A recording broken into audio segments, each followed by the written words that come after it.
안녕하십니까. 신의균의 국방TV 1일 안보 브리핑입니다. 오늘도 역시 우리 대한민국을 둘러싼 중요한 안보 이슈들 간추려서 브리핑 해드리겠는데요. 특히 오늘 정말 미군의 움직임들이 심상치 않게 진행되고 있는 모습 또 한번 알려드리고, 그리고 이제 우리 한국 공군의 F-16 피스브릿지 F-16 CD 이야기 있습니다. 계속 청취해 주시기 바랍니다. 첫 번째 소식입니다. 지난주에 미국의 탄도미사일 추적 자산들이 일제히 한반도 주변에서 작전을 개시했다는 소식을 전해드렸는데요. 미 항공 자산들도 움직이기 시작했습니다.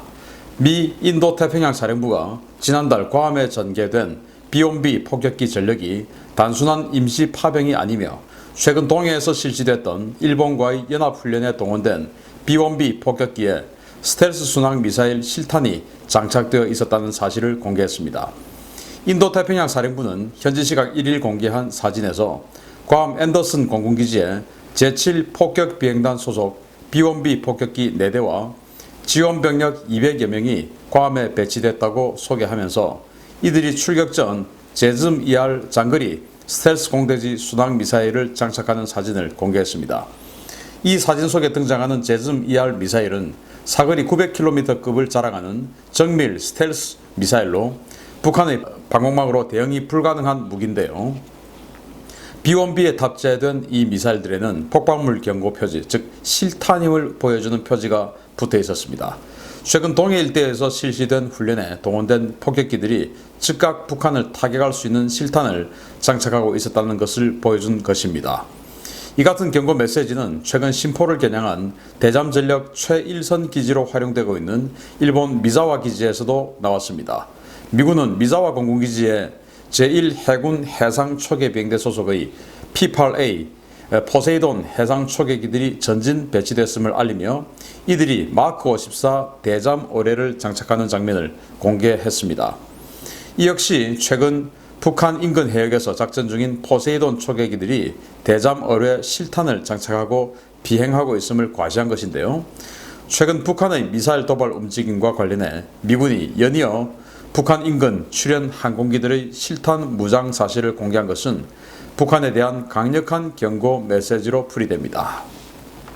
자, 제가 지난주에 B-1B 폭격기가 동해로 들어왔었다. 그런데 B-1B 폭격기가 괌에서 이륙하고 머지않아서 바로 공중급유에 들어갔다 라고 말씀을 드리면서, 그러면 이 B-1B 폭격기의 최대 무장을 한 정황이다. 왜냐?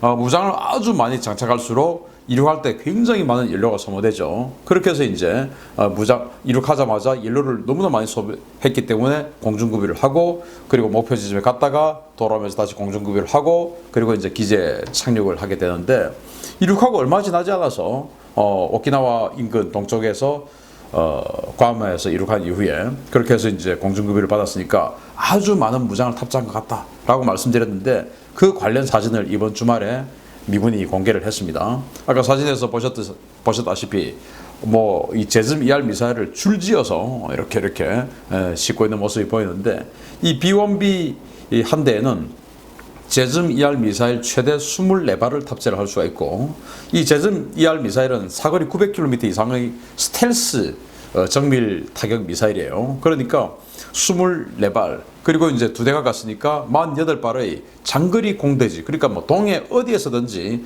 북한 전역 신의주든지 평양이든지 아니면 백두산 인근 삼지연이든지 자강도 양강도 할 것 없이 동해 어디에서든지 북한 전역을 타격할 수 있는 자산을 48발을 가지고 갔다. 그거 실탄이었다 라고 폭발물 경고 장치까지 딱 사진을 찍어서 일부러 보여줬죠.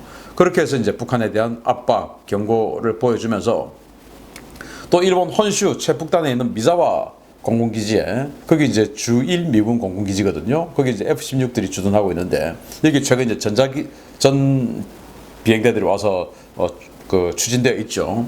그런데 여기에서 다시 또 해군 항공대까지도 여기 이제 지금 전개되어 있는 거예요. 그러면서 이 해군 항공대에서 우리 그냥 빈통으로 가는 거, 초계만 하고 탐지만 하는 게 아니라 실제 어뢰까지 장착하고 있어. 공중에서 공중발사 대잠 어뢰, 이 마크 54 대잠 의뢰는 마크 48 경호뢰를 대체하는 최신형 의뢰거든요. 이거 장착하고 니들 SLBM 쏘는 뭐 심포급 잠수함, 뭐 전략 잠수함 어쩌고 하는데 나와서 엉뚱한 짓 하려고 하면 우리 바로 그냥 쏴버릴 수 있어 라고 하는 일부러 실탄을 보여준 겁니다. 그래서 북한에게 경거망동 하지 마라, 우리 장난 아니다 라고 하는 그런 메시지를 보여준 것 같은데, 그 메시지는 이 로널드 레이건 항공모함에서 더욱더 명확해지고 있습니다. 두 번째 소식입니다.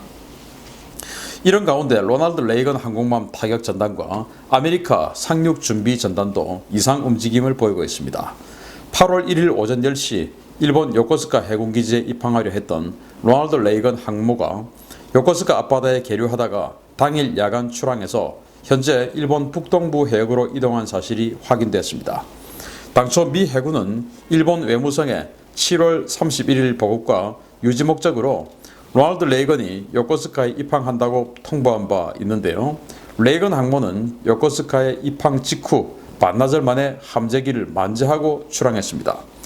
요코스카 현지 소식통에 따르면 레이건 항모에는 최소 50대 이상의 전투기들이 실려 있었으며 이런 규모로 함재기를 가득 싣고 출항하는 경우는 대단히 보기 드물다고 전해왔습니다. 일본 북동부 해역으로 이동한 레이건 전단은 야간 공습과 근접 항공 지원 임무를 전문적으로 수행하는 제242 해병 전투 공격 비행대 FA-18D 호넷 전투기들을 출격시켜서 미사와 공군기지에 전진 배치되어 있는 제131 전자전 공격 비행대 EA-18G 그라울러 전자전기들과 장거리 공습 훈련을 실시하고 있습니다. 최근 미국은 해군 건설대대를 미사와에 급파해서 미사와 기지의 항공급유 시설을 대대적으로 확장하고 있는데요. 이례적인 항로를 취한 레이건 전단의 움직임과 최근 미사와에서 급증하고 있는 이상 징후들이 어떤 연결고리를 가지고 있는지 면밀히 살펴봐야 되겠습니다. 제가 미군 동향을 살펴보고 있는지 지금 뭐 꽤 됐는데, 몇 년 됐죠. 그런데 이 로널드 레이건 항모가 이 동중국해, 남중국해 또는 우리 동해 이런 데서 작전하는 일은 뭐 꽤 자주 있었죠. 특히 뭐 동중국해, 남중국해는 뭐 계속 거기서 작전을 하고, 그런데 일본 혼슈 북부의 그 홋카이도 인근에서 작전하는 것은 대단히 저는 처음 봤어요. 거기 왜 갔을까? 왜냐하면 거기에 이제 미사와 공군기지, 아까 말씀드린 그 미사와 공군기지가 있고 그 미사와 기지에 F-16 전투기들이 전개되어 있습니다. 그리고 거기에 본토에서 온 131 전자전 비행대 그라울러 전자전기들이 또 배치가 되어 있고 포세이돈 대잠 초계기도 배치가 되어 있고 막 그래요 지금. 그래서 미사와 기지에 있는 EA-18G 그라울러와 레이건 항모의 이 호넷 전투기들이 같이 합동 공습 야간 공습 훈련을 지금 홋카이도 앞에서 실시를 하고 있는데, 이게 뭐 지금 러시아 때리려고 했겠습니까? 아니면은 북한의 함경북도 풍계리 이 지역을 때리는 것을 상정을 했을까요? 뭐 러시아를 이렇게 때릴 수가 있겠습니까? 그래서 이 그 미사와 기지는 북한의 함경북도하고 가깝습니다. 그래서 미사와 기지 인근에서 미사와 기지에 있는 전자전 공격기들을 하고 같이 레이건 항모의 전투기들이 야간 공습 훈련을 한다? 이거 북한에 던지는 메시지가 아까 보여드렸던 B1B의 제즘 ER 다량 장착, 그리고 포세이돈의 진짜 어뢰 장착하고 잠수함 타격할 수 있어 라는 메시지와 함께 굉장히 중요한 메시지다 라고 생각이 되고, 그리고 이제 미 해군의 건설공병대대, 우리도 뭐 건설공병대대 다 있잖아요. 이 건설공병대대를 이 미사와 기지에 보내서 갑자기 이제 이 급유시설하고 이런 것들을 긴급 발주해서 확장을 하고 있어요. 긴급 발주. 그러면은 이 미사와 기지에 앞으로 지금보다 훨씬 더 많은 항공기들, 전투기든 뭐 초계기든 간에 항공기들이 훨씬 더 많이 전개를 할 것이다. 그러니까 우리 뭐 차량 많이 오는 곳은 주유소, 이 주유기들도 많이 넣어야 되지 않습니까? 안 그러면 이 연료 보급받느라고 한참 걸리니까. 그래서 이 주유 시설을 대량 긴급 발주 확장을 하고 있다. 미사와 기지 앞으로 훨씬 더 많은 전투기가 올 것인데, 여기는 북한의 함경북도, 그리고 이제 이 자강도, 양강도 이런 곳들을 때릴 수 있는 이런 지역이기 때문에, 한경남도까지 동해 연안을 다 때릴 수 있는 지역이기 때문에 북한에게 던지는 메시지, 또 미군의 앞으로의 전력을 어떻게 전개하고 동해 지역의 북한 지역을 어떻게 요리를 할 것인지를 조금 그 지역의 전력을 집중할 것 같고, 또 이제 이 펀TV라고 일본의 그 방송국인데 여기에서 이 로널드 레이건 항공모함을 이렇게 이제 양사방으로 다 살펴봤어요. 그래가지고 야 세봤더니 호넷 전투기들이 50대가 넘는다 이제 이렇게 이야기를 한 거예요. 그런데 이 호넷 전투기는 그 로널드 레이건 항공모함에 48대가 평소에 실리거든요. 그런데 이 펀TV의 그 기자들이 세본 거에 따르면 50대가 넘으니까 평소보다 훨씬 많은 전투기를 완전히 꽉꽉 탑재를 하고 간 거다. 그런데 갑판에 있는 것만 해도 50대가 넘는데 이 견납관에 또 있을 거 아니냐. 이제 이렇게 해서 왜 이렇게 많은 전투기를 싣고 왔을까? 그래가지고 뭐 이 펀TV에서는 야 이제 중국 놈들 때려잡으려고 하는가 보다 하고 막 흥분해가지고 막 이제 이렇게 이야기를 했는데 그런데 중국 놈들 때려잡으려고 밑으로 간 게 아니고 지금 이제 혼슈 북쪽의 미사와 기지 앞으로 갔어요. 그래서 중국 때려잡을 펀TV의 예상대로 중국 때려잡으려는 건 아닌 것 같고 북한 관련한 훈련을 하러 간 것은 아니냐라고 생각할 수 있습니다. 세 번째 소식입니다. 이거 우리나라 소식인데요. 1980년대 피스브릿지 사업으로 도입된 F-16CD 전투기가 한 차례 성능 개량에 이어서 수명 연장을 받는다는 소식입니다. 한국이 1981년 계약한 F-16CD 블락 32 기체에 대한 수명 연장을 위해 한국 방위사업청과 미국 로키드 마틴이 3,400만 달러 규모의 수정 계약을 체결했다고 디펜스 블로그가 현지 시각 1일 보도했습니다. 이 계약은 7월 31일 미 국방부에 의해 공개됐으며 로키드 마틴은 수명 연장을 위한 각종 부품과 기술 지원을 제공하고 모든 작업을 오는 2026년 8월 15일까지 한국의 한국항공우주산업 카이에서 실시될 예정이라고 미 국방부는 밝혔습니다. 이번에 수명 연장에 들어가는 기체는 1981년 계약에서 1986년부터 40대가 도입된 블록 32 버전으로 최근 일부 기체가 정상 수명을 훨씬 초과한 10,000시간의 비행시간을 달성해서 퇴역 또는 수명 연장 필요성이 제기되어 왔습니다. 공군은 암람 등 신형 중거리 공대공 미사일과 제이담 정밀 유도폭탄 운용이 불가능했던 이 기종을 지난 2016년 12월까지 PBU 사양으로 업그레이드한 바 있는데요. 이를 통해 F-16 PB 기체들은 KF-16에 준하는 사양으로 성능 개량이 이루어졌으나 기골 보강 등 수명 연장을 위한 조치들은 예산 문제로 뒤로 미루어진 바 있습니다. 공군은 이번 F-16 PBU 수명 연장을 통해 보다 안정적인 성능 발휘가 가능할 것으로 기대하고 있는데요. 일각에서는 최근 대만의 F-16V 개량의 사례를 언급하며 KF-16 업그레이드 사업과 연계해서 성능 개량과 수명 연장을 동시에 수행했어야 했다라는 지적도 제기되고 있습니다.